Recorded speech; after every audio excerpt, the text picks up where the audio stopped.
A video of a Florida man using a small gator's mouth to open a beer can recently went viral. JJ, when was the last time you had an idea that caught the attention of the masses? It was probably when I streaked at that football game. I didn't see it. I heard that a lot.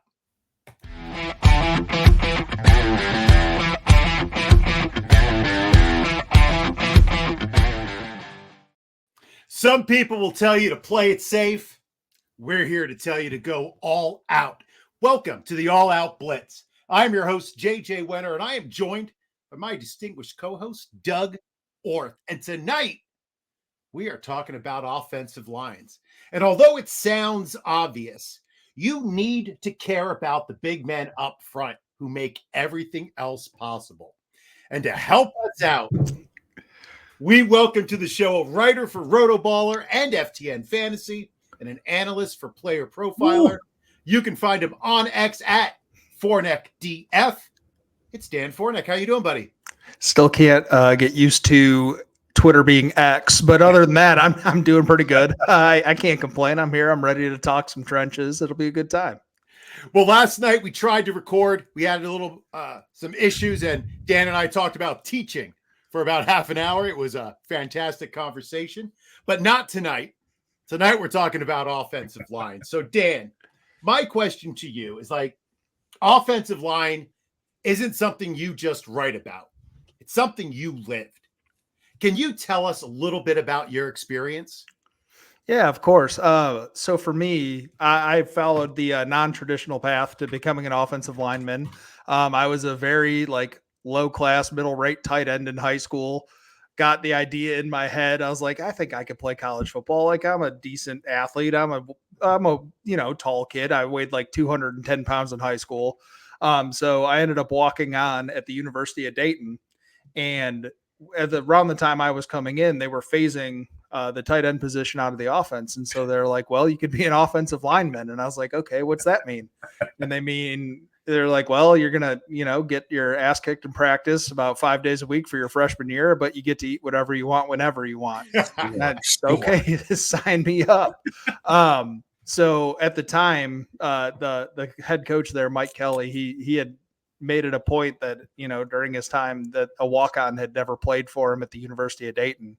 And that was true because he retired after my sophomore year. And then the next coach came in and I got an opportunity I was a 3-year letter winner. I was a 2-year starter. I played left guard. I went from 210 pounds. By the time I was my final year, I was about 210 to 310. So I put on about 100 pounds. If you Google, and this is probably the dirtiest thing anyone's ever done to me, the media people, my 5th year, didn't do me any favors. I'm listed at 261, which probably ended any hopes and dreams I had of playing beyond college because they're about 50 pounds off. But no, I ended up stringing together a pretty good career. I only missed one start in 2 years because of a calf injury, but still played. We had some really good offenses. I think back then it was, when we played, we had become, it was the highest finish at a 1AA level for our school's history. We came in, I think it was 24th, just missed the playoffs. And so, a lot of good memories, a lot of fun. But we talked about education earlier. Then I transitioned into teaching, and obviously, a perk of that job is I get to stay involved with football. So I got to coach. I coached 1 year back home. I'm from the suburbs of Chicago, got a teaching job outside of Indianapolis. And I was on that staff for about 10 years. And I coached all tight ends, offensive line, running backs, wide receivers. I was kind of the coach that, if you needed someone somewhere, just ask and I'll do it. And we'll go from there. So I've got to coach a lot of talented kids. I got to stay involved with the game for a while and then kind of transitioned into writing opportunities when they popped up. And here we are. We did it.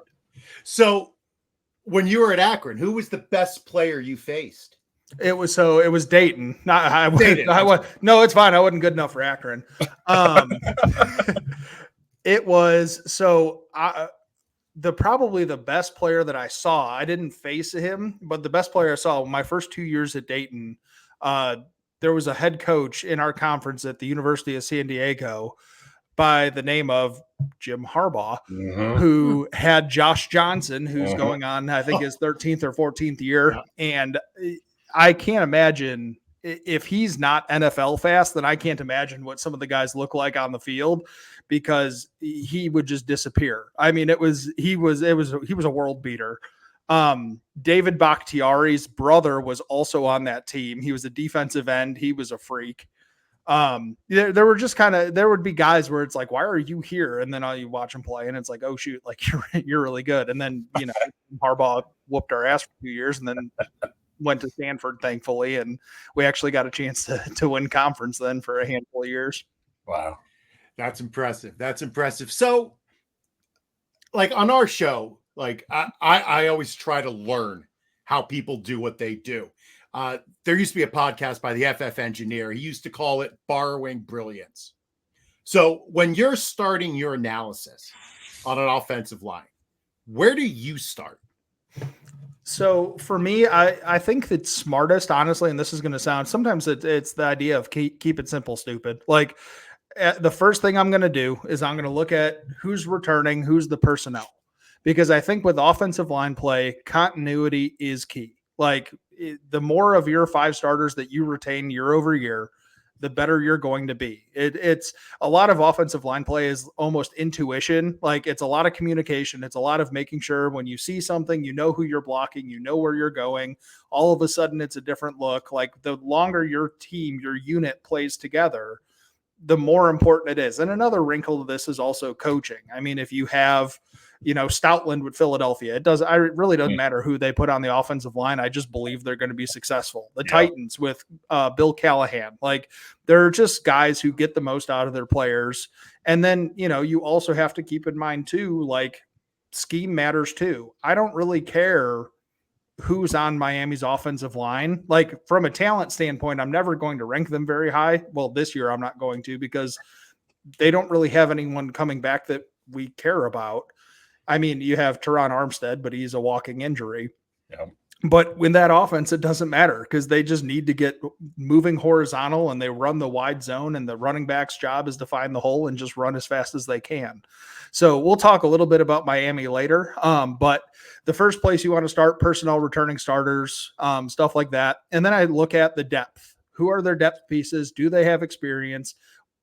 Part of this comes into injury history too. In the case of Teron Armstead, he's going to get hurt. It's a matter of how many games does he last and can he come back?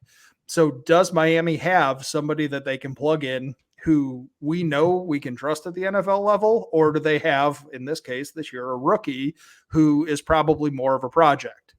I'm going to tend to lean towards, in my rankings, especially early on, that experience and that depth.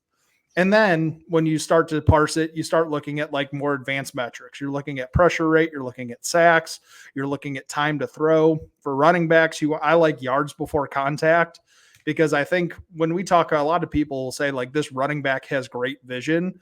But for me, vision takes place at the second level.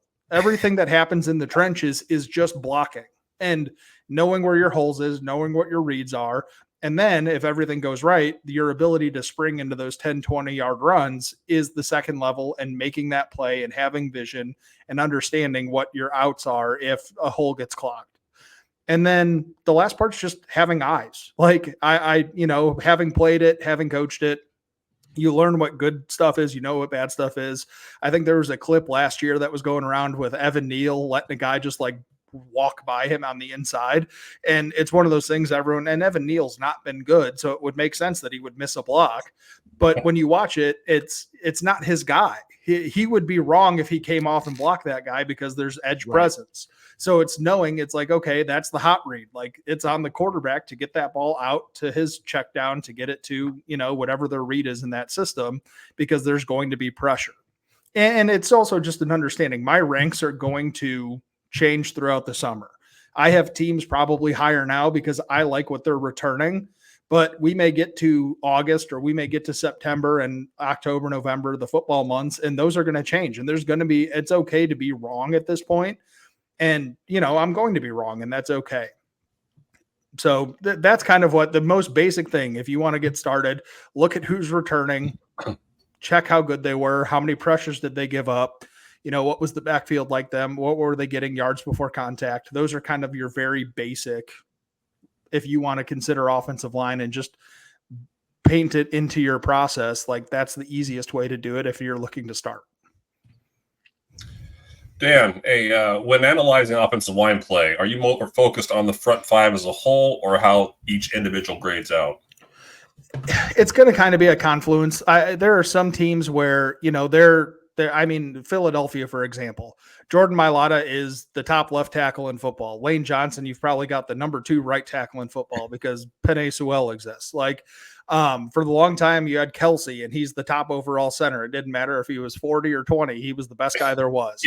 And so when you've got that level of top-end talent, the guards don't really matter. You just have guys because you can put both of your tackles on an island and you can use the center to help whichever way you need to.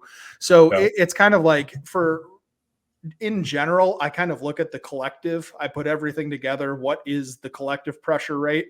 But it may be possible that there's one guy in the unit that's just so bad, and you can tell that the team is going to need to help that person, that it makes everything else weaker. Offensive line, it's complicated because it's 5 guys acting as one. If one guy goes rogue or does the wrong assignment, the odds are the play is going to blow up, and that translates to fantasy a little bit as well.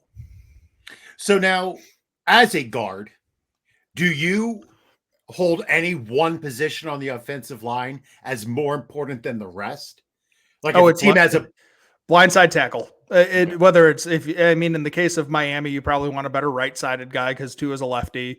But for the most part, for most quarterbacks in the league, it's going to be your left tackle because the quarterback needs to know that he's not going to get drilled in the back. And you have ultimately a lot of times you're going to have one-on-one matchup on the outside, whether it's left or right tackle.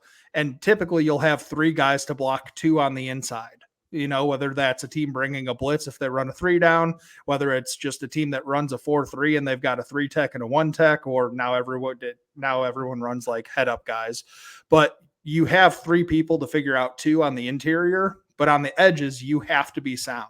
And so I'm looking at left tackle first. Right tackle is becoming more important because there's so many good edge rushers in the NFL now that you have to be good at both. Otherwise, your day could get ruined in a hurry. I know you've already touched on this. How much does the arrival or presence of a coach, such as guys that we've mentioned already, Bill Callahan, Stoutland, I had a longtime vet like Aaron Cromer, how do those guys affect your opinion of a line heading into a season? I think it makes me have more faith in unproven pieces. I think that a lot of times if I'm not sure, let's take Philadelphia as an example. I'll kind of give a peek behind the scenes here. Philadelphia going into the season is not a top 5 offensive line for me. I fully acknowledge that I will be wrong probably by week 1, and that's okay. But I think my issue with the Eagles is when you lose Jason Kelsey, okay, you drafted Cam Jurgens a couple years ago. You expect him to slot in at center. So now you're getting worse at center because nobody is going to be Kelsey, right. But you're also getting worse at right guard because Jurgens was a really good right guard. And so I kind of dinged them a little bit more just because you're downgrading 2 positions, even though you're only losing 1 starter. Yeah. And so I would rather now I completely believe in Stoutland. I think that if anyone's going to pull it off, it's him. They're good. They've developed somebody, whether it's Tyler Steen from last year, they brought, they have options, but I did not put them in my top 5 because there's other units that have more continuity. I still believe in them. I still think that, they're going to prove me wrong. I think that in my rankings, I had them about 7th. So they're on the cusp, but I liked other teams and what they were bringing back for a June, July ranking that, I have time to kind of analyze and look at stuff and feel better about it. So as a fantasy player, I know that I use all the information I have in my brain to make decisions, as weird as it is. For you, how much does O-line play influence your start and sit decisions? I would say just if we're talking about how can we take this information and apply it to fantasy, I would say the most basic thing you can do And it's just another data point to consider. We look at efficiency, we look at volume, we look at team situation.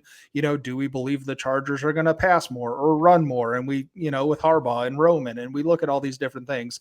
It's another data point, and really it could be used as a tiebreaker. Are you guys big on like underdog fantasy? Do you guys do best ball drafting? Not illegal in Connecticut. So, my heart goes out for you. I'll draft another team for you tonight. I just did my first one. Oh, I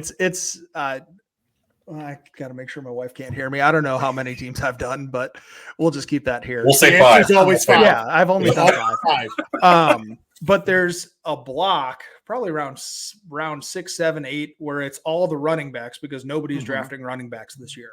And so when I get to that section and you've got 10, 12 guys to look at, I'm going to defer to the offensive line. So who would I end up drafting a lot of? Najee Harris. And if I don't get Najee Harris, then I'm drafting a lot of Jaylen Warren. And if I don't get Jaylen Warren, then I'm looking at Zamir White because those are the units I have faith in. And so a lot of times it's a tiebreaker, or, you look at play style last year. I was very off of Dameon Pierce because it seemed like that was going to be a zone running team, and Dameon Pierce is a straight line runner. And so I was drafting a whole lot of Devin Singletary in like round 12 because I believed that, okay, based on what they have, I think this is what it's going to be. And that turned out to be the right call. And then you also, is it a mobile quarterback or a pocket passer? I have concerns this year about Tua because Tua gets real bad when he's pressured. And so I'm not going to be drafting Tua because his completion percentage goes down like 30% when he has pressure in his face. And their 2 best offensive linemen are not on the team anymore. And they were both on the interior. So unless he starts scrambling again, which is what got him in his concussion problems the first time, I'm probably not. That's not saying I'm fading Achane or Tyreek or Waddle, but I'm just not going to have as much Tua. I'm going to believe that those guys can get it done without him. And if I'm wrong, then I was wrong. But I just have concerns with, stuff like that. So a lot of times it's just going to be process of elimination, a tiebreaker. It's going to move certain guys up, especially when you're looking at like a block of players that you're trying to choose from. I think this is going to serve as a follow-up to that question. Do you give more consideration to a team's fantasy upside that relies more heavily on zone or man blocking? So many teams do both. And there are some teams who, we know that the Rams are going to be a gap scheme. They're going to man block. They're going to get their double teams. Every move they made this offseason tells you that that's who they want to be. Yep. And that's fine. But a team like San Francisco, a team like Miami, all this Shanahan stuff is all of the wide zone, open up rushing lanes horizontally and have track stars who can run the ball after the fact.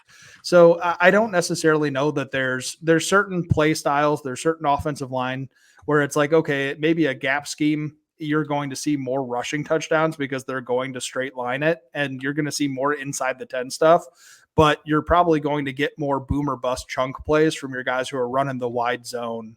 But really, it's most teams are a 60-40 split and they're running both. So there's not really anything there, at least that I found so far, that's like, oh, this is the fantasy like skeleton key. Yeah. A couple, I think these are going to be more quick hitters here. All things being equal, how many practices should an NFL offensive line need to get their timing and trust down? I mean, the sooner I know it's team to team. No, yeah, 100%. The sooner you can get, so like, I'll give you an example. The Steelers have a lot of pieces coming in this offseason. Yep. I think if they're going into the summer, hopefully going into the offseason, maybe the minute they drafted Troy Fautanu and they're trying to figure out who's the left tackle, who's the right tackle. Broderick Jones did it in college, but he was right tackle in the NFL.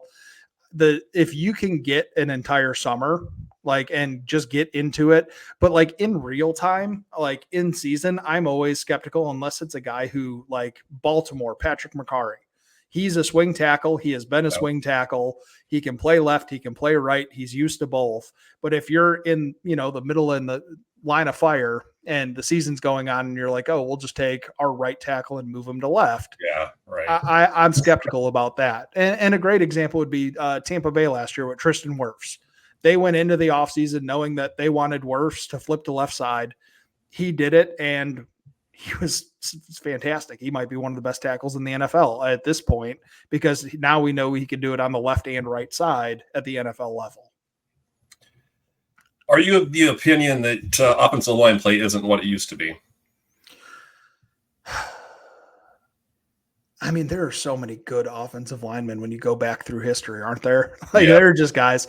And I think that's a difficult question, because I don't know if it's the offensive line quality is worse or just the athleticism on defense is so much better that it just looks like there's a gap. Like if you dropped Myles Garrett into the NFL 20 years ago, we'd probably consider him Lawrence Taylor. Like, we had throughout history, you'd have pop-ups of these really, really good edge rushers and these really, but the game has changed so much that, the athletes are going onto the offensive line. We have guys who are, 6'6" and 270 pounds, and they run a 4.40. And it's like, what do you even do with that? Like, you just pray. Or Aaron Donald. I mean, you have all these guys who are just freaks, and we've had that throughout history. So I don't necessarily know that offensive lines are worse, but I just think that so many athletes are on defense now that it really can make offensive line look bad in hindsight.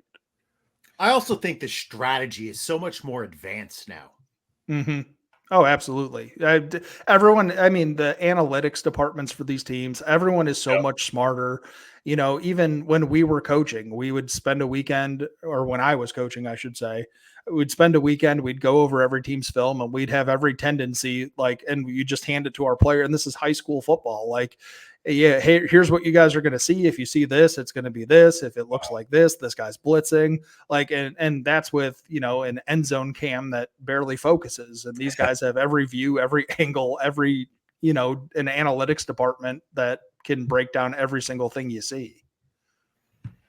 Well, we'll let you off the hook after this one, Dan, here. This is kind of a two-part, trying to bring it back to fantasy a little bit. Yeah. Does it bother you that offensive line play isn't talked about more often, or there isn't more content dedicated to it in the fantasy space? I mean, selfishly, no, because I think that's where I got where I am. I'm okay with it. No, I think the one thing that does frustrate me is it's just like everything is boiled down to like just basic, like, the offensive line, at the end of the day, it's nearly half of the offense, like on the field. And again, you get 11 players and 5 of them have their hand in the dirt. So I would say one of the goals I have is just like bringing to light, this is why this matters. And if you can identify, okay, I love the Chargers. I love Gus Edwards this year because that offensive line is going to destroy people, and Greg Roman can scheme up a run game like no one else. And, everyone's going to say, oh, well, Gus Edwards scored a bunch with the Ravens too. Well, yeah, but understand they have 2 top 15 tackles. They have Bradley Bozeman, who was a terrible fit with the Panthers, but he can go in a straight line with the best of them. And that's what he's going to be doing. It wouldn't shock me. I don't think Justin Herbert is going to throw as much, but I think that offensive line is just going to pummel people.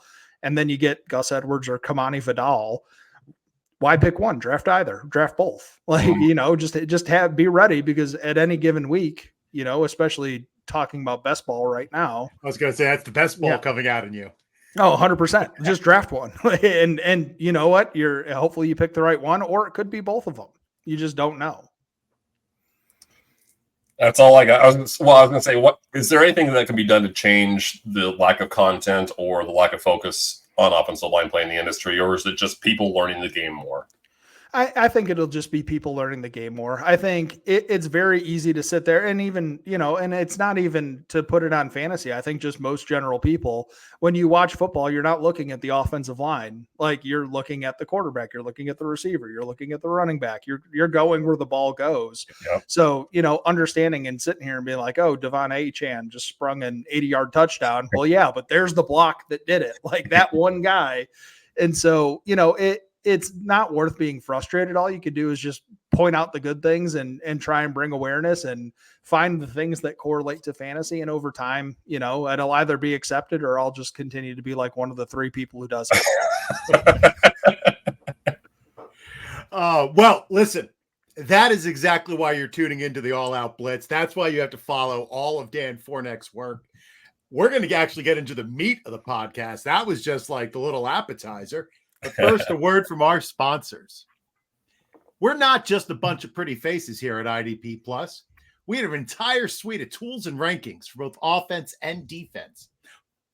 Right now, get your first month for just $1 with the promo code MOCKDRAFT. Head over to idpguys.org after the show. Get ahead of your lazy league mates on your march towards fantasy football greatness today with the promo code MOCKDRAFT. The link and the detail are in the show description. All right, gentlemen. The audience is here to talk O-line. So let's start by talking about your top 5 offensive lines for this season. Dan, who do you have at number 5? For number 5, I went with the Raiders. I think it's a very, very unsung unit. I think they were really strong last year. You have a top 10 center, Andre James. You have a top 12, top 15 left tackle in Colton Miller. They're returning 4 guys who were heavy contributors last year. Dylan Parham at guard. Thayer Munford was kind of a rotational piece at right tackle. They let Jermaine Illuminor walk in free agency, but Munford played better than him at times. The reason why I kind of escalated them at top 5, and I'm 100% willing to be wrong. Again, this is very early. I love Jackson Powers Johnson. He was one of my favorite watches. I think he's their left guard. They went out, they drafted him. They're going to plug him in. That was their biggest weakness. It was the biggest hole they had. I think he has the ability, the aptitude to play guard. And then they got tackle depth with Maryland's DJ Glaze on day 2, I believe. I think he was a round 3 pick off the top of my head. But he's another one of those big athletes. They could use him as a swing tackle. If Munford struggles, you've invested into this unit. They have some experience depth with Cody Whitehair, who, as a Bears fan, I could tell you he sucks. But he at least can play center or guard. Like, you have that versatility. They were top 14 in PFF's pass block grade last year, and they were top 14 in run blocking as well. I think it was 12 and 14. And they're returning starters. Now, granted, Jackson Powers Johnson didn't have any NFL stats, but they allowed just 13 sacks last year. So I think that that's a unit that's very underrated. Are they top 5 by the end of the season? Maybe not. But I think that they are a top 10 unit if everyone stays healthy and they continue to produce the way they did last year. Very good. So that's a little bit of a surprise for me, but that's awesome to hear. I love that. Doug, who did you have ranked at number 5? Yeah, look, I have the Browns, and we talked about Callahan a little bit earlier. I am less than optimistic. I'm sorry, not less. I'm not as optimistic as I would be, obviously, if Callahan stuck around. So I will readily admit I have 2 major concerns about their line. The departure of Callahan, widely considered the best offensive line coach in the league, will hurt this team at some point. I just don't know if it's going to be this year or next. Secondly, Jedrick Wills being in his walk year, not inspiring him to play better, because I think as a whole, he's probably been a disappointment. Outside of those 2 things, I like everything else the Browns offer. Joe Bitonio and Wyatt Teller are easily one of the best guard duos in the league. Either DeJuan Jones or Jack Conklin will play it at a high level at right tackle, and I think Ethan Postage is an quality center. Furthermore, I like the depth. You got Brian Allen from the Rams. Zach Center, I think, is going to come in and play really well from University of Michigan. And then I just mentioned DeJuan Jones earlier. I think those 3 guys give Cleveland quality depth at each position. All right. Well, let's go to your number 4s, gentlemen. Dan, who do you have at number 4? A quick note. So DeJuan Jones is one of the guys I coached against. He's from Indianapolis. His high school, first of all, they won state and destroyed us. I wonder why. But he was a fun little one. He's a stellar basketball player. He was one of the best basketball players in the state of Indiana. He also, their team, you could tell what they were going to do because he would flip between the left and right side in between plays. And there was nothing you could do to stop it because he was 6'9" and 370 pounds. And you just sit there and be like, well, guess they're running it right. And then I believe, if my memory is right, that was a team that had Chris Evans on it as well with the Bengals. So, wow. Yeah. And their quarterback ended up transitioning to corner with Indiana, Reese Taylor. That team, it wasn't even fair. That was not a fun one. We were good and we stepped on the field and it was like we were already down 30. Wow. So 6'9", 360, and he played basketball. Oh yeah, he was one of the top. He played for the Indiana All-Stars as a senior against the Kentucky All-Stars at center. I think he averaged close to 20 a game. And I mean, you just can't stop him. You just sit there and hope that he misses and maybe trips. So back on track though, my number 4, I went with the Rams. I loved their interior offensive line. You have Steve Avila at guard last year, Kevin Dotson at guard last year. Both Avila had his growing pains, but Dotson transformed. He was a, training camp acquisition who became one of the best guards in the NFL. He fit their run scheme perfectly. He was protector. That took maybe a little step back last year, but he was so dominant on the ground, it didn't matter. Rob Havenstein's a right tackle we never talk about, but he's extremely reliable. You typically don't want to know the names of your offensive linemen because if you do, they're bad. I liked what Alaric Jackson gave him at left tackle. They have Joe Noteboom as depth. They actually signed Noteboom to a deal, and then Jackson outplayed him in camp and stayed there the whole season. So Noteboom's a nice little swing guy. They lost Coleman Shelton. They're going to move Avila to center, and then they signed Jonah Jackson, who was really good with the Lions when he was healthy. The question is he healthy? They were a top 5 run blocking unit last year, and we can expect that to even probably improve if Jackson can stay on the field.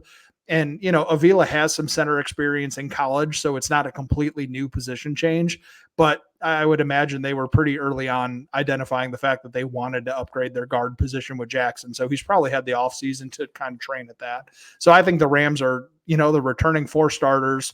They added a high quality veteran. I think that's going to be a really good line, and they have decent depth with Noteboom. So I had to put them in the top 5, and they came in at 4. All right, Doug, who do you have at your number 4 slot? We talked about this earlier. Philadelphia's offensive line is a known quantity. You got Jordan Mailata and Lane Johnson. They probably form the best tackle tandem in the league. It may not even be a question, actually. Both stand out as running pass blockers. Perhaps the only concern with either one is that Johnson just turned 34. Landon Dickerson may not have reached elite status at left guard yet, but he may not be far off. While I'm sure he benefited greatly from playing in between Mailata and Jason Kelce, the Eagles probably can't execute a few of their staple offensive concepts at the level they do unless they can trust Dickerson to seal his man so Kelce can pull and serve as the lead blocker on some of those outside runs. Speaking of Kelce, the rumor has it, and I believe these are substantiated reports, that Philadelphia asked Kelce a couple years ago to look at the centers coming out of the 2022 draft and give the front office his opinion on his eventual successor. He spotlighted or highlighted Cam Jurgens. I am of the belief that the primary reason Jurgens hasn't already emerged as more of a household name is because he's been playing out of position at right guard. JJ, watching every Nebraska game as I do, I can tell you that if he has fixed his inconsistent shotgun snap issue, which was a problem at Nebraska, he can move every bit as well as Kelce, and that I don't think that's an exaggeration. Can he play everything else as well as Kelce? That's a high bar. But so there's going to be a step down in the quality of play, but he can move, and he will allow Philadelphia to do a lot of the same things that they were able to do with Kelce. As Dan also mentioned, the one player that gives me pause is Tyler Steen at right guard. He only played 71 snaps as a rookie last season and gave up a pressure once every 7 pass block reps. My concerns are eased by the fact that Jeff Stoutland is one of the best in the business at coaching offensive lines, and Matt Hennessy is a more than serviceable fullback plan in case Stoutland can't coach up Steen. All right. Well, 5 and 4, you guys differed on. 1 through 3, you guys agree on. So let's talk about this. At number 3, you both have the Colts. So Dan, what stood out the most for the Colts for you? The biggest thing that stood out for me was how much of a step Bernard Raymond took at left tackle last year. We knew that when healthy, Quentin Nelson at left guard, Ryan Kelly at center, Braden Smith at right tackle, we know that they are high quality, extremely talented offensive linemen. Have injuries kind of forced them to take a step back? Sure, but they have experience. They know what they're doing. And when everything's going right, they're devastating. But the one issue they've had over the years is left tackle. They've struggled to replace Anthony Costanzo when he retired years ago. Raymond looked good at times as a rookie, but was kind of hit or miss. And then last year, he blew it out of the water. He was phenomenal.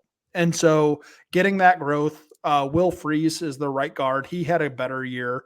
He still has room to grow, but you can always find one guard, especially when all the pieces around him are so talented. They allowed just 10 sacks last year. They gave up only 107 pressures when this unit was on the field. PFF, they were 6th in pass blocking grade. They were 8th in run blocking grade. And they did all that with their backup quarterback and missing Jonathan Taylor for parts of the year.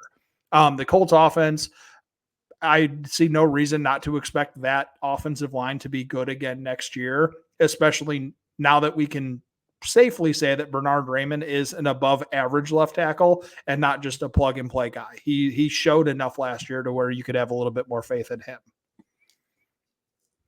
Doug, anything to add? Yeah, I just want a couple things I want to know. Raymond followed the Dan Fornek plan of going from tight end to offensive line. So, as you should, being a mentor. So congratulations there. And I'm in Indianapolis. We meet up on Thursday. No, we don't. Please don't. Don't tag him. Don't let him know. Don't say anything. If I see him in public, I'll be terrified. I'll look up at him, and I'm not small, but I'll be looking at his chin. So, as JJ kind of alluded to, with these final 3 teams, I'm probably going to sound like an echo chamber here with Dan. The only thing I'm going to add is that I think that Indianapolis is a lot like Philadelphia, is in that it is in very good hands at 4 spots, assuming good health, obviously. The only concern, just like the Eagles, is at right guard. I'm sure, I know Dan said something about Will Freeze is taking a step forward last year. I'm sure he's going to get the veteran nod to begin the season, but I think it's only a matter of time before Taylor Bortolini bumps him out of the lineup. And another thing I like is the Colts have capable reserves with Bortolini to start out with. I think Blake Freeland is a developmental piece, and then Matt Gunslavus, I believe they got him in the 3rd or 4th round in this draft. And I like his developmental potential as well. All right, so that is the Colts. Let's talk a little bit about the Atlanta Falcons. Dan, what do you love about them? Just like Indianapolis, 5 guys returning. Chris Lindstrom is not only the best, I would say, guard in the NFL, but he's probably a top 3 offensive lineman. He is just absolutely dominant, and he has been for years. But he's a guard, so nobody knows who he is. Drew Dahlman has developed into a really good center. He's very dependable. Caleb McGarry is a very good right tackle. You have Jake Matthews at left, getting a little old, but still solid. Matthew Bergeron, left guard, had his struggles last year, but he was moving from Syracuse left tackle into left guard. We kind of anticipate there's some struggles. There's some space differences. He was kind of undersized, which is the reason why he kicks in. So a year of experience. They were number 1 in pass blocking grade with PFF. They were number 2 in average run blocking grade as a unit. My only concern I would have, if that injury does hit, last year they were healthy. All of their starters played nearly every snap on the offensive line. If an injury does hit, what does that look like? I know they have Storm Norton for depth, which he struggled with the Chargers, but he's looked good in times with Atlanta when he's been called on. But if they start to get a few injuries with some of those pieces getting older, that's when it gets kind of concerning. But then again, with Bijan Robinson, does the offensive line even matter? I mean, we've all seen the clips. I think that, their run game will be in good hands no matter what. But having an immobile quarterback coming off an Achilles, they need that pass protection to stay where it is, because if not, we might be seeing Michael Penix Jr. sooner than any of us would probably like. Does a great running back, I'm sorry if this is stupid question, but does a great running back help the offensive line as much as a great offensive line can help like a decent running back? I would say the offensive line probably has a bigger impact on a middling running back. But what you end up getting, if you have, a Bijan Robinson, you have a guy who can just create explosives. Vintage rookie year, early career Saquon Barkley. Those Giants offensive lines were much better than they are today. But a lot of that is once you get this guy into space, whether it's, on a stretch play, or if the offensive line can just do their job and let him get momentum on the interior, then he can let his athleticism take over on that second level. And all of a sudden, a 5-yard run is a 15-yard run. So I think that a lot of times you're going to have a good offensive line is going to elevate a mediocre running back. And, running back talent is talent. If you're explosive, you're going to be able to make plays out of nothing. So that would kind of be my answer when it comes to that. All right. Doug, did you have anything to add about the Falcons? Yeah, it's amazing how much I won't accuse Dan of copying my notes. So I'll just say I copied his notes here. Yeah, the only things I'll add: Drew Dahlman, Chris, and Lidstrom graded out as top 12 run blockers across all offensive line positions last year. And as he mentioned, Bergeron was considered one of the best run blockers in the 2023 class. And I think he'd only played like 4 snaps. I have that in my article somewhere. I think he'd only played 4 snaps at guard during his college career. So, a transition should have been expected there. I think Dan mentioned this too. If there's a weakness with the offensive line, actually, I know he did. I'm not crazy about the depth at any spot. All 4 of the players I expect to be primary backups are undrafted free agents. 3 of them have played no more than 210 NFL snaps. The one that has, is Storm Norton, who graded out last year well with Atlanta in limited duty, but was not very good in 3 years with the Chargers before that. All right. Now everybody wants to know, who's number 1, Dan? Oh, it's Detroit. We're not even going to sit here and we're not even going to make it dramatic. It is the Detroit Lions, who have the best right tackle, probably tackle overall right now in the NFL, Penei Sewell. He's one of those guys who flipped from left to right, had an offseason to do it, and there's no looking back. Taylor Decker is solid. Frank Ragnow is the best center in the NFL. Or top 2, I would say. There's a nice little competition, him and Creed Humphrey. They upgraded right guard. The issue they've had is they've relied on some injury-prone guards, Jonah Jackson and I'm going to butcher the name, Halapuala T. Vaitai. Like he was, when he's healthy, when he's on the field, he was stellar. He just was never on the field. So last year, Graham Glasgow steps in. He ends up playing a whole lot on the interior, and he played pretty well. They brought him back in free agency. So now he's going to be their left guard. You still have Ragnow, you have Decker, you have Penei Sewell, and your biggest question mark was probably the right guard position because you never knew when he was going to be healthy. And let's just plug in Kevin Zeitler and just go to work. Right. If you're a fantasy drafter, I don't care if it's Jahmyr Gibbs, I don't care if it's David Montgomery. If there's a Detroit Lions player on the clock and you're like, I need a running, just press select. Like, it doesn't matter. They're going to score. They've done it for you. Jamal Williams went from, leading the league in touchdowns to barely playing in New Orleans.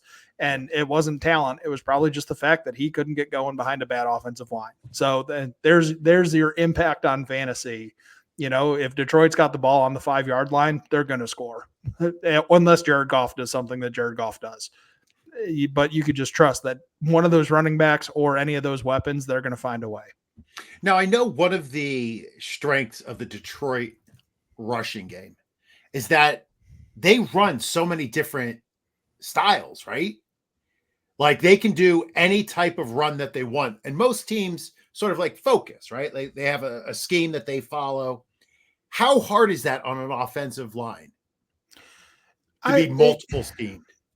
It wouldn't. It kind of depends. And you really would have to, it would probably be more personnel than anything. They know that they have guys who athletically can run, typically with zone teams, zone heavy teams, you're going to see a lighter offensive lineman because you want mobility. You want the ability to get to the second level to kind of create those running and those cutback lanes. Your power teams, your running back is going to focus on one of the big in vogue play right now is duo. And if you're a running back, your key is you're going to find the play side double team and you're going to see where that goes. And you're going to see which offensive lineman is coming off on a linebacker. And that's where your cut is. So it kind of comes down to personnel, having those athletic guys, having guys who can move in space. Your Sewell, even Decker was one of the better athletes coming out of college. Ragnow's a great athlete. You can be multiple, and that is only going to benefit because when Jahmyr Gibbs is in the game, he could run whatever. When David Montgomery's in the game, you probably don't want to run him outside as much, But if you're going to run him behind Penei Sewell on the edge, you could get away with it. You're going to have enough space to do it. So it just makes it so teams who are game planning for you can't get caught on a tendency. When this guy comes in, they're going to do this. When this guy does this. And so that's only going to help because you could dress it up. And that's why when you have this marriage of a great offensive coordinator like Ben Johnson and the personnel in the trenches, and you can be multiple and you can run your play action and you can get people open and you can move and use motion and all these different things.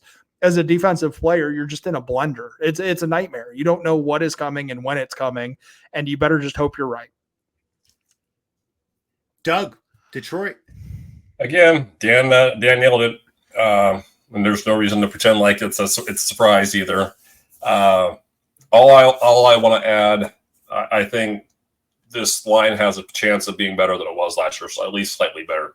I don't know how much Kevin Zeitler has left at age 34, but he's been the definition of durability for a decade, and I think he's an upgrade. Not directly for Jonah Jackson, but I think you move Glasgow over to left guard, you bring in Zeitler, I think. So I think you've nailed right guard, and you got three cornerstones there with Taylor Decker, Frank Ragnow, Penei Sewell. So now I think you're looking at maybe one question, and that's only if Glasgow can be a better left guard than he was right guard, and he wasn't that bad right guard. So the one concern I would have, again, I think we said this with Atlanta, is depth. Glasgow was able to come off the bench for Vitae last year and play reasonably well. Now, this year, 3 of the 4 primary backups, or at least the ones I believe that will make the team, have never played an NFL snap.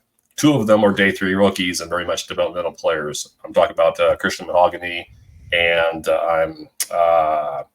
Giovanni, the Canadian Giovanni Manu. In short, I don't think Detroit can afford a long-term injury to any of its starters, certainly at least not in the first month or so. All right. Well, you guys both said Detroit wasn't a surprise at number 1. However, every year something happens that the casual fans are completely surprised by. So positively or negatively, outside of the 5 we talked about, 7, which units are going to surprise us the most this year, Dan? I think I can give maybe a couple bad and a good. Okay. And this first one, I'm willing to see how it goes because the players who are returning are extremely talented. I would argue it's up there with the best guard combinations in the NFL. I have concerns about Dallas. And you lose Tyron Smith, who was healthy last year, but you're used to kind of the inconsistency there. You lose Tyler Biadasz. You let him walk in free agency. Terrence Steele really, really struggled last year. He was coming off an injury, but he gave up 8 sacks and 54 pressures on his own. He looked more like a turnstile. He was struggling with movement. Where I have concerns is you drafted 2 rookies. So you did the right thing. You're trying to supplement with young talent. In the first round, you took Tyler Guyton, who was a 1-year right tackle at Oklahoma, probably more of a developmental prospect than anything. And you're flipping him to left tackle right now. Because I think the smart move is just keep Tyler Smith at left guard. He showed he could play left tackle, but at left guard, he's probably the best one in the league right now. He's up there. He's in a conversation, top 3. And then you take Cooper Beebe, who he's just a road grader, and you're going to move him to center. He played all over at Kansas State, but if memory serves, I don't think he ever played at center. He played a little bit at tackle. He played a lot of it at guard.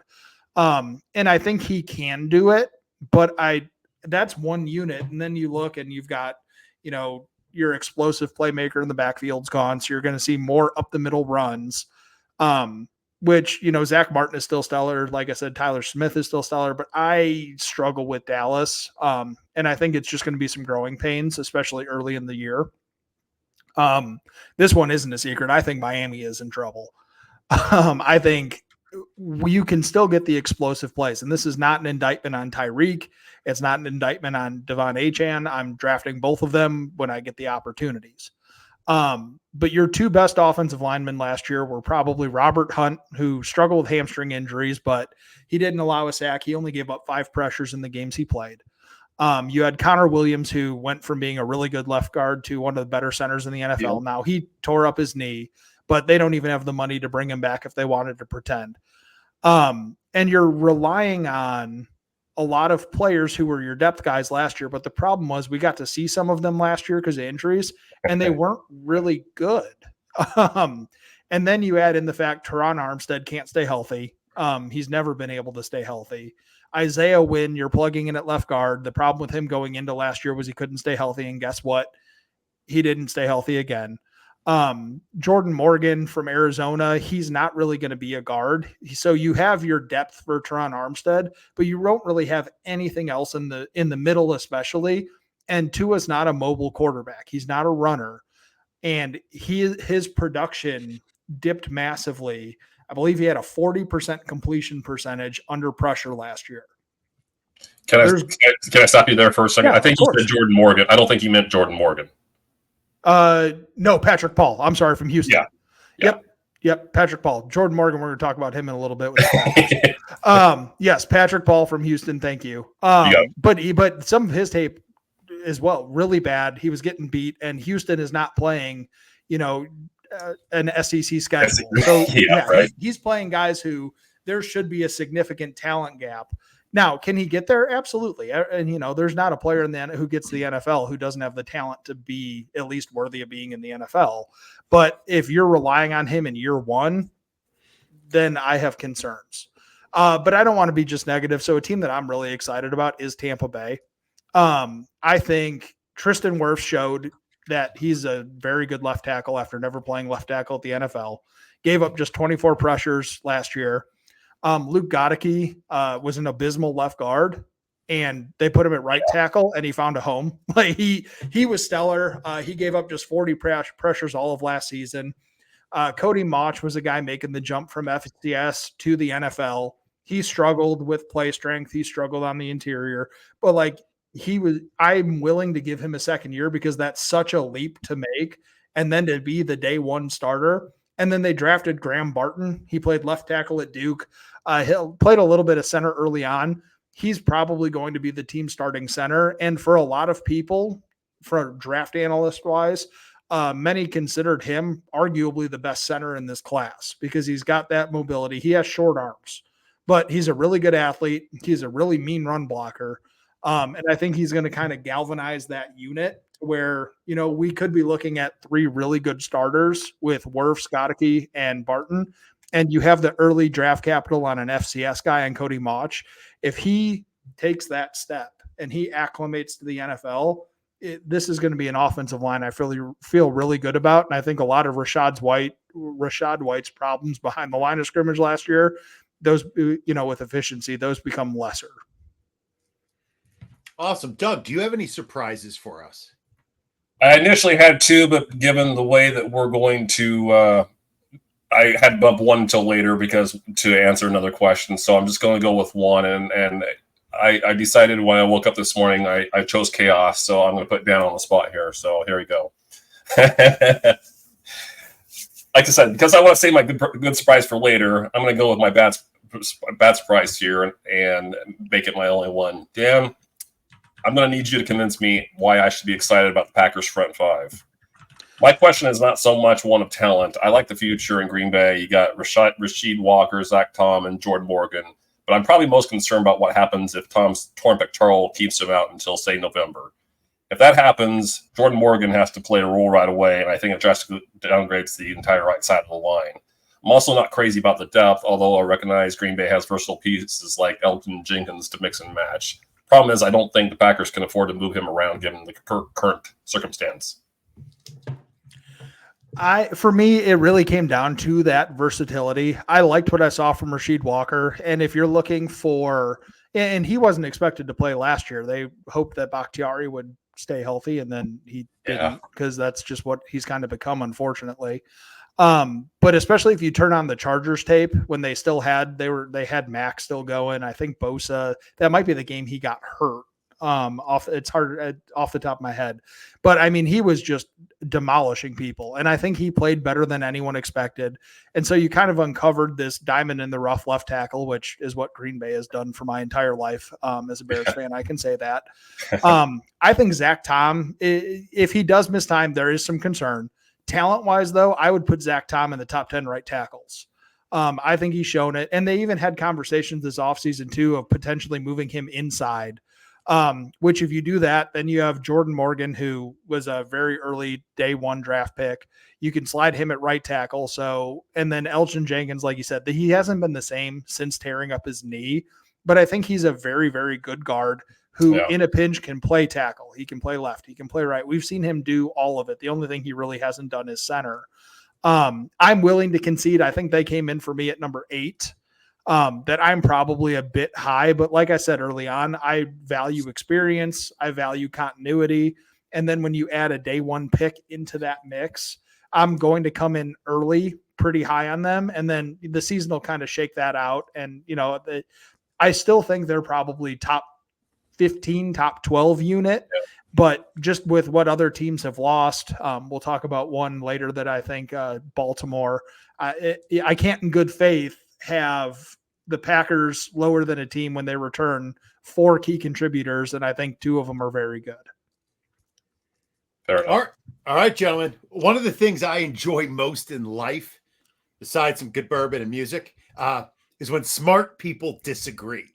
I don't like arguing, but I love hearing smart people have contrasting views. So to me, it helps elucidate the situation. I noticed in your rankings, there were 2 teams that you differed widely on. And I want to know why. So, Dan, you ranked the Ravens at 26, and Doug, you have them at 12. So, Dan, what worries you about the Ravens? So, for me, again, we're going back to the idea of continuity, going back to the idea of experience. We're looking at a Ravens team who has lost 3 starters.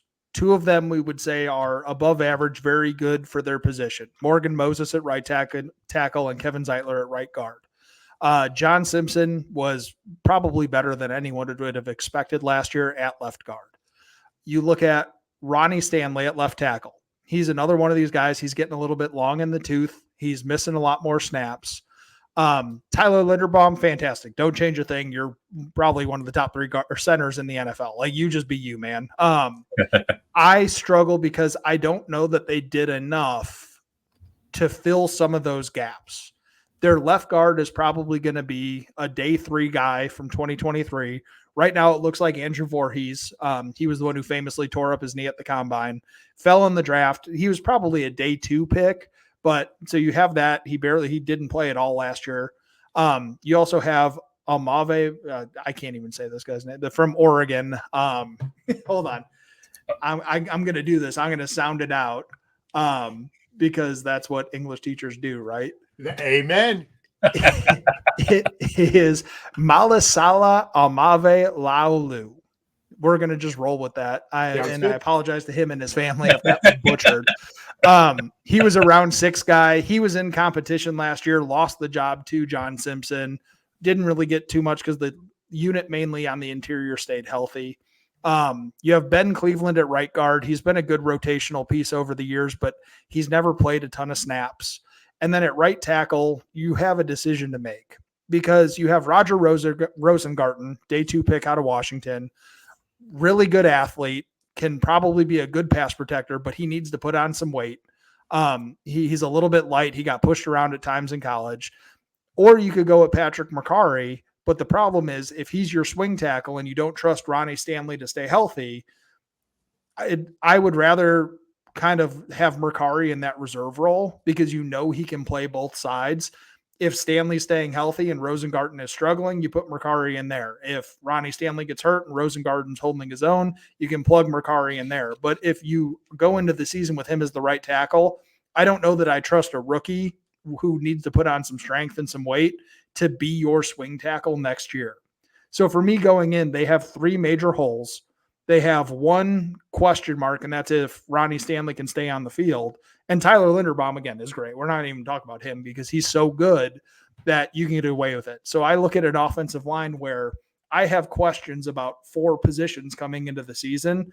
So they took a pretty big hit for me. Now it's also Baltimore, and they just figure it out. And I'm going to look like an idiot in 3 months. But going into it, I feel that was a team where I really struggled and settled on 26. All right, Doug. Why do you believe in the Ravens? After hearing Dan's argument, he's completely right. I'm completely wrong. Let's move on. No. Look, I'm going to blame my grading system for this one, so we can have a good laugh right here, okay? I have a huge middle class of about 16 teams separated by about 4 points on my projected grades. I actually view the Ravens in the same light as I do the Texans, who Dan has around 12th, and I'm not trying to mock the Texans because I think the Texans have more talent. Anyway, I'm also assuming, probably wrongly, and as Dan alluded to, that Ronnie Stanley is going to stay healthy. I'm probably showing too much confidence in Voorhees at left guard, but as he mentioned, he was a day 3 pick. That was a day 2 talent. I also have questions about Rosengarten holding up at right tackle. I saw the Michigan game just like everybody else did, and he had a rough time. Put it that way. He walked backwards a lot. There are 2 things that give me the most confidence here. You hit on one 2 or 3 times. Linderbaum. The other one is the Ravens offense. I believe a backfield of Lamar Jackson, Derrick Henry will be so threatening that some defenses will just play passively.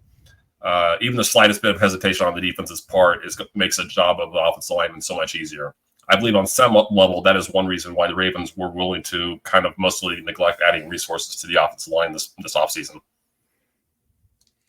All right.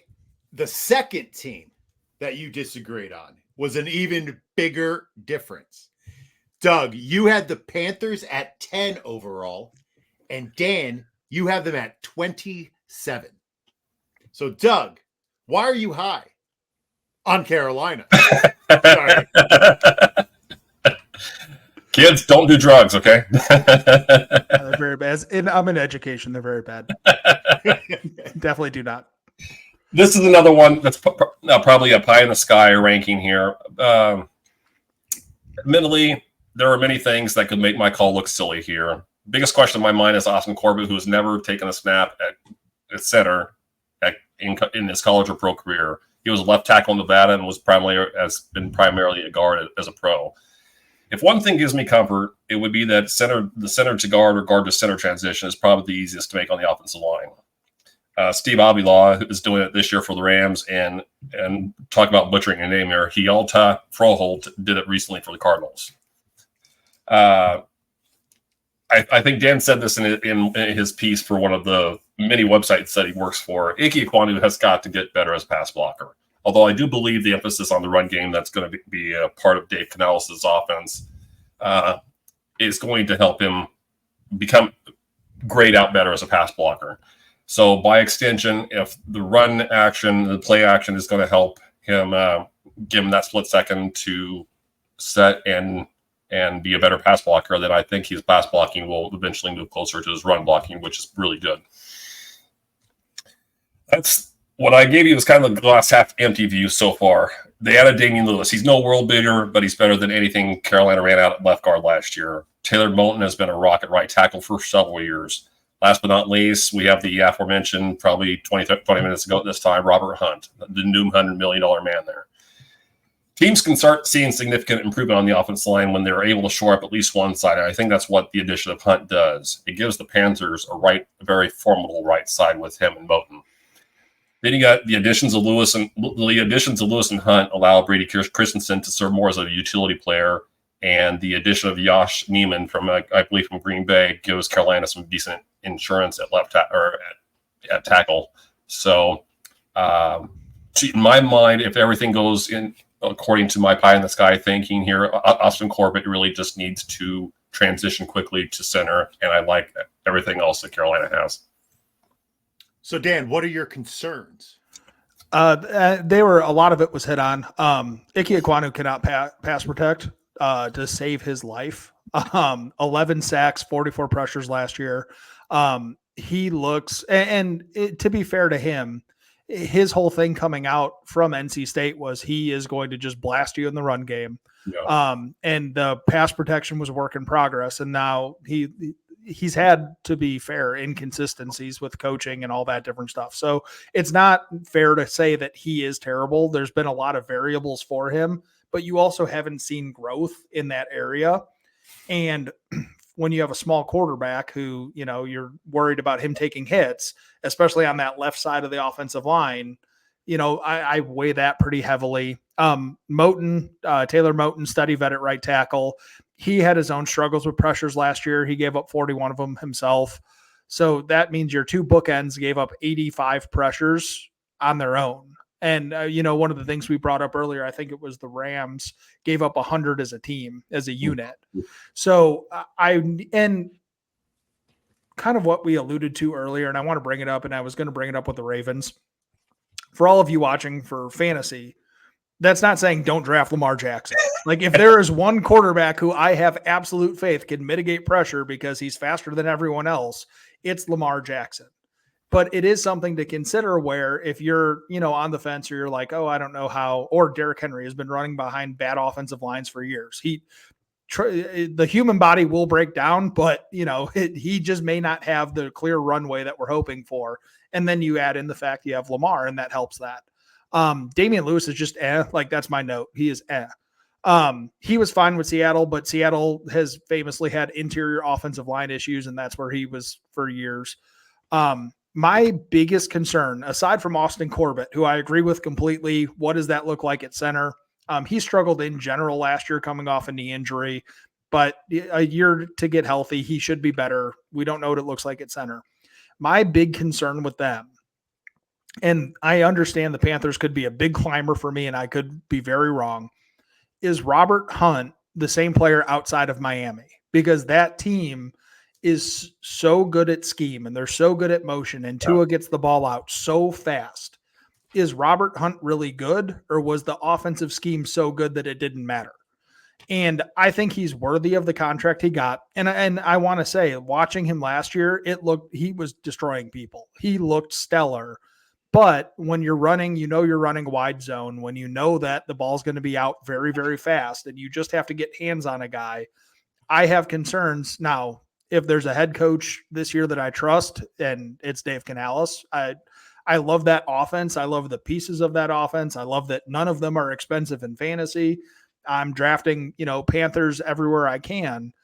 This is an offensive line where it wouldn't shock me if they get to the top 15, because I think they have the talent to get to the top 15. But at this point in time, June, July, I have concerns about how all the pieces come together, because if they can't figure out pressure on the edge, that's not good for Bryce Young. If Robert Hunt isn't on the field, if Austin Corbett isn't a good center, you have a lot of the same problems you had last year, and your quarterback is the size of an average 8th grader. Like, and I loved Bryce Young coming out. Like, his Alabama tape was stellar. He is a really, really, really good quarterback, but a really good quarterback becomes real bad in a hurry if there's somebody in his face. 80 pressures by your tackles. Yikes. All right, gentlemen. Holy crap. That was a great conversation. Thank you. It is time for us to say goodbye. I'm going to let everybody know where they can find us. Any final thoughts we have? Dan, you're up first. If you're looking for any of my stuff, I write with rotoballer.com. I've been with them for several years. I've been doing a lot of ranking pieces for FTN Fantasy this offseason, and a lot of like ADP analysis. And then most of my stuff with Player Profiler, it's going to be more offensive line centric. Please feel free, check me out anywhere. Hit me up on Twitter. I really don't social media well. It's probably the educator in me. I think social media has a lot of pitfalls, but I do my best, and I have thick skin. So if you think any of the stuff I said today was just absolutely moronic, please tell me about it. You could do it publicly or in the DMs. I'll understand either way. All right, Doug. I don't have much to add. You see the Twitter handle there. I just had published a defensive weak spots article on FF Today. Go ahead and check that out. It's on the NFC side.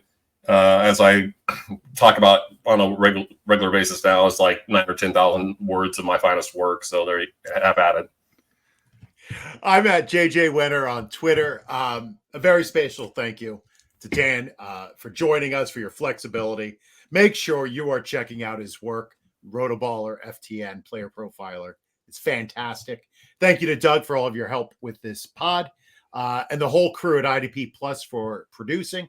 You can catch me on the Rider Dynasty podcast this Friday with Jameson and Joe, where we hand out our Offensive Roddy Awards. And be sure to tune in next Wednesday when Doug and I chat IDP with Gary Davenport. So thank you for tuning in. And remember, when in doubt, go all out. Boat drinks, my friends. Boat drinks. Thank you for watching the IDP Plus YouTube network. If you enjoyed this video, give it a thumbs up and don't forget to subscribe to our channel. Be sure to tap the bell icon to get notified whenever we upload new content.